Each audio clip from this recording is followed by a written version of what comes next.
Good morning all of you.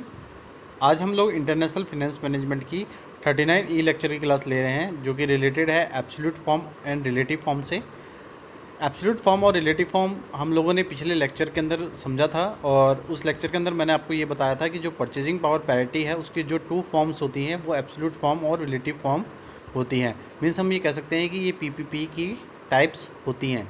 तो सबसे पहले आज हम समझेंगे एब्सोल्यूट पीपीपी क्या होती है। Absolute PPP theory states that once a consumer exchanges a domestic currency for a foreign currency, the purchasing power of the domestic and foreign currency is equal. Absolute PPP theory ये बताती है कि जो consumer exchange है किसी domestic currency का foreign currency के लिए, तो जो परचेजिंग पावर है डोमेस्टिक और फॉरेन करेंसीज की वो इक्वल होती है एब्सोल्यूट पीपीपी के अंदर। Absolute PPP only refer to situation in which consumer purchase the exact same basket of goods in both the foreign and domestic market. Absolute PPP refer करती है उस situation को जहाँ पे कोई कंज्यूमर परचेज कर रहा है सेम बास्केट ऑफ गुड्स को बोथ फॉरेन और डोमेस्टिक मार्केट के अंदर। For example, a bushel of apple cost you $1 in the United States. According to absolute PPP, a bushel of apples will cost you $1 in a foreign currency after you convert your US dollar to the currency of that country। तो example से हम समझते हैं कि जैसे ब्यूशल है किसी apples का, मीन्स कि जो एप्पल्स हैं उनकी जो कॉस्ट है यूनाइटेड स्टेट्स में वो $1 है। तो एब्सोल्यूट पीपीपी के अकॉर्डिंग क्या होएगा कि जो ब्यूशल्स है, मीन्स जो भी एप्पल्स का हमारे पास स्टॉक है उसकी जो कॉस्ट है वो $1 है फॉरेन कंट्री के अंदर। तो जब हम कन्वर्ट करेंगे उसको US डॉलर के अंदर, तो जो करेंसी है उस कंट्री की वो उसमें सेम होगी। नेक्स्ट क्या है एब्सोल्यूट फॉर्म के कुछ की पॉइंट्स। तो पहला पॉइंट क्या है, price level in two different countries should be equal worldwide when express in a common currency. जो प्राइस लेवल होता है दो कंट्रीज़ का वो इक्वल होता है वर्ल्ड वाइड, और इसको एक्सप्रेस करते हैं हम कॉमन करेंसी से। नेक्स्ट क्या है, a point of common currency should have the same purchasing power around the world. जो यूनिट है हमारी होम करेंसी की, उसकी जो परचेजिंग पावर होती है वो सेम होती है पूरे वर्ल्ड के अंदर। तीसरा पॉइंट क्या है, ignore the effects of the free trade off transportation cost, international barriers and product differentiation. हम इग्नोर करते हैं उन इफेक्ट्स को जो हमारे फ्री ट्रेड के होते हैं, जिसमें ट्रांसपोर्टेशन कॉस्ट, इंटरनेशनल बैरियर्स और प्रोडक्ट डिफ्रेंशिएशन होता है। इसके बाद हमें समझते हैं रिलेटिव पीपीपी क्या है। Relative PPP states that there is a correlation between price level changes between two countries and currency exchange rate. Related PPP का मतलब है कि जो कॉरिलेशन है हमारी प्राइस लेवल चेंजेस सा और हमारी दो कंट्रीज़ की जो प्राइस लेवल है उनके बीच में और करेंसी एक्सचेंज रेट में वो क्या होता है, चेंज होती है। Related PPP maintains that through the price for the same item varies in the different countries, the percentage of the difference is relatively the same over a long period. कि जो relative PPP है वो maintain करती है उस price को जो कि सेम होती है डिफरेंट कंट्रीज़ के अंदर, और जो भी परसेंटेज है डिफरेंसेस के अंदर वो रिलेटिव होते हैं एक लॉन्ग पीरियड के अंदर। द परसेंटेज ऑफ एप्रिसिएशन और depreciation of the currency is equal to the percentage difference between the two countries inflation rates. जो परसेंटेज होती है किसी करेंसी की एप्रिसिएशन और डेप्रिसिएशन का वो इक्वल होती है दो कंट्रीज़ के इन्फ्लेशन रेट के डिफरेंसेस से। तो इसको हम एग्जांपल से समझते हैं कि if the inflation rate in the US is 4% and the inflation rate in Japan is 7%, then the depression rate of the Japanese is compare to the US dollar is 3%। कि अगर हम ये देखेंगे कि जो इन्फ्लेशन रेट है US के अंदर वो 4% है और जो जापान के अंदर जो इन्फ्लेशन रेट है वो 7% है, तो जो हमारा जापानीज येन है, मीन्स जो जापान की करेंसी है, उसके अंदर जो डेप्रिसिएशन रेट होएगा वो कंपेयर करेगा US डॉलर को 3% से। इसके बाद कुछ हम की पॉइंट्स पढ़ते हैं रिलेटिव फॉर्म ऑफ पीपीपी के। तो पहला जो पॉइंट है उसका वो है, due to the market imperfection price of the same basket of goods in different countries will not necessarily be the same due to the difference in the rate of inflation between the two countries.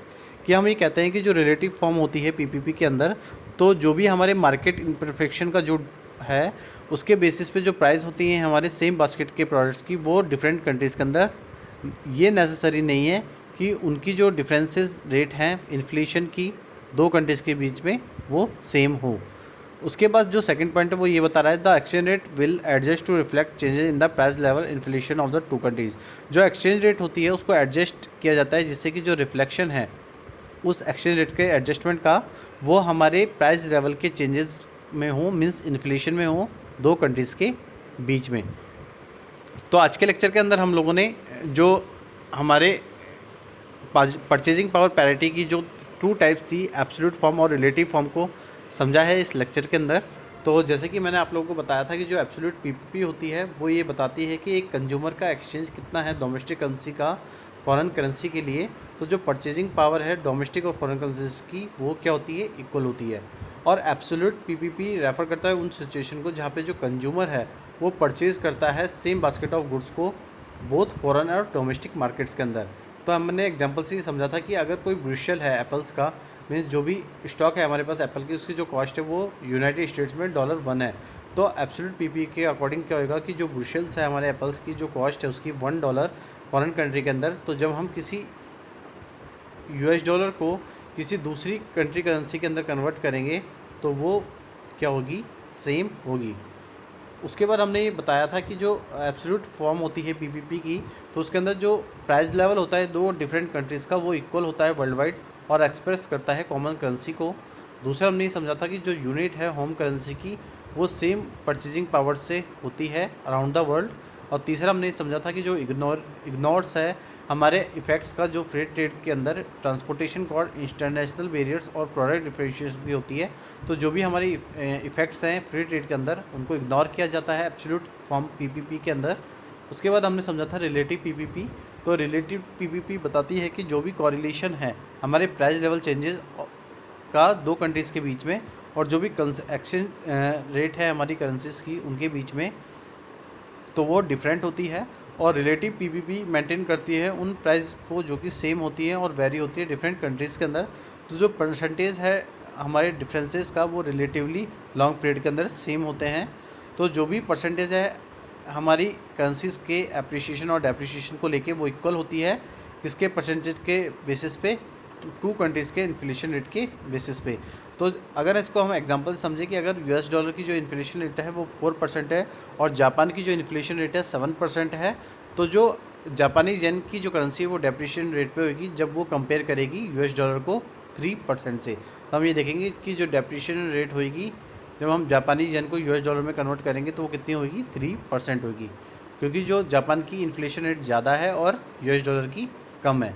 तो उसको हम minus करेंगे तो 7 - 3 कितना हो जाएगा, 7 - 4 कितना हो जाएगा, 3%। तो 3% हम ये कहेंगे कि ये डेप्रिशिएशन रेट है जापानीज येन की जब हम उसको कंपेयर करेंगे US डॉलर के अंदर।